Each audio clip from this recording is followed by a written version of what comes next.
Ici en France, l'Assemblée nationale a commencé d'examiner le projet de réforme des retraites voulu par le gouvernement dans une ambiance, et ce n'est pas très surprenant, survoltée. Il y a eu notamment l'examen aujourd'hui du texte déposé par l'opposition, la France insoumise, rejeté par 292 voix contre 243.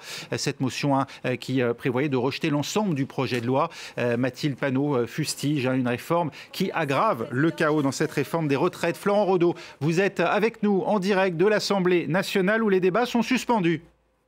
Bonsoir.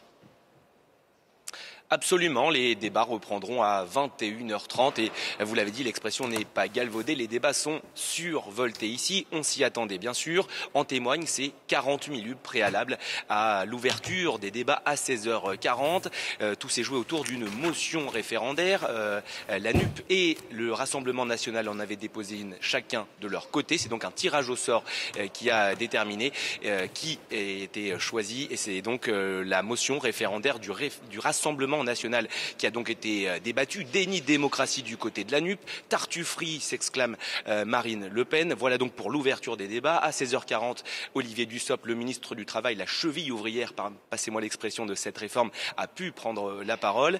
Ça a été compliqué au début. Il a exposé bien sûr les bienfaits selon le gouvernement de cette réforme. Gabriel Attal, le ministre du Budget, a ensuite pris la parole. C'est la réforme ou la faillite. Voilà comment le gouvernement présente cette réforme. 20 000 amendements ont été déposés et le gouvernement a choisi, vous le savez, une méthode très courte. Les débats vont durer 50 jours puisque c'est par un budget rectificatif de la sécurité sociale que passe le gouvernement. Les débats ici à l'Assemblée nationale qui vont durer que 11 jours jusqu'au 17 février. Les oppositions, bien sûr, sont vent debout.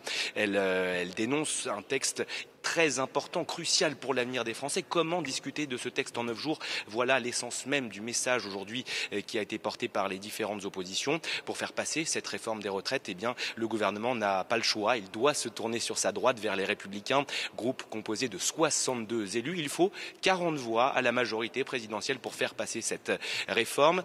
On commence à voir les lignes bouger, notamment depuis ce midi.